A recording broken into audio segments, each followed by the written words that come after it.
श्रीराम जय जय राम। नमस्कार। आज दिनांक 3 मार्च। आजचा विषय आहे प्रपंच जरुरी पुरताच करावा।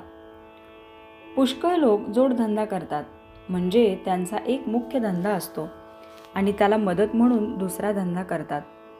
त्यांचे सर्व लक्ष मुख्य धंद्याकडे केंद्रित झालेले असते।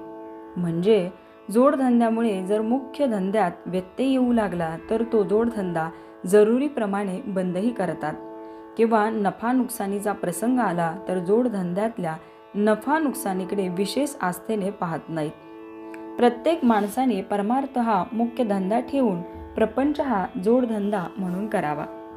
म्हणजेच प्रपंचात होणाऱ्या लाभ हानीचा परिणाम भगवंताच्या अनुसंधानावर होऊ देऊ नये। परमार्थाच्या आड प्रपंच न येईल अशा युक्तीने वागावे। भाजीला जसे मीठ लागते तसा परमार्थाला प्रपंच लागतो। मीठ नसेल तर भाजी आळणी लागते, पण मीठ जास्त झाले तर भाजी खावत नाही। त्याचप्रमाणे प्रपंच आणि परमार्थ यांचा संबंध आहे। काही लोकांना सवयीने मीठ जास्त लागते, तसे ज्यांना प्रपंचाची सवय झाली आहे त्यांना तो जास्त लागतो। त्यांची गोष्ट निराळी, पण ज्यांना प्रपंच नवीन सुरू करायचा आहे त्यांनी तरी तो बेतानेच करावा। भगवंत डोळ्यापुढे ठेवून वागावे। प्रपंचात व्यवहार जतन करावा खरा, पण प्रपंच हाच काही सर्वस्व नव्हे। भगवंताचा विसर हा कोणत्याही कारणाने झाला तरी तो बरा नाही। मग प्रपंचात सुखसोयी असल्यामुळे तो हो, किंवा प्रपंचात दुःख झाल्यामुळे हो।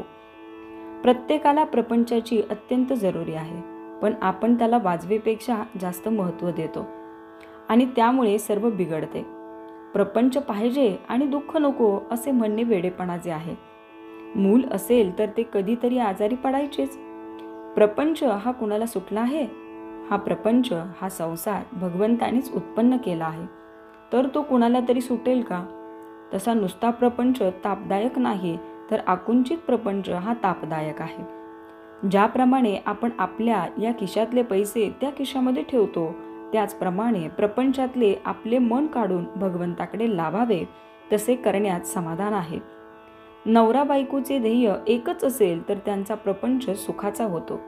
जो मनुष्य हौसेने प्रपंच करेल त्याला तो करायला 24 तासही पुरणार नाहीत, पण जो जरुरी पुरता प्रपंच करेल त्याला 3-4 तास पुरतील। प्रपंचामध्ये कर्तव्याला चुकू नये, पण त्यामध्ये आसक्तीने गुंतूनही राहू नये। आपले व्यवहाराचे कर्तव्य मनापासून केल्यानंतर त्याचे फळ रामाकडे सोपवावे। रामाचे नाव शक्य तितके घेऊन आपले मन त्याच्या ठिकाणी चिकटावे, यासाठी त्याची मनापासून प्रार्थना करावी। तात्पर्य: प्रपंच हा मोडक्या वस्तू नीट करण्याचा कारखाना आहे। तिथे मोडक्या वस्तू जितक्या जास्त असतील तितकी शिकणाऱ्याला संधी जास्त असते। श्रीराम जय जय राम।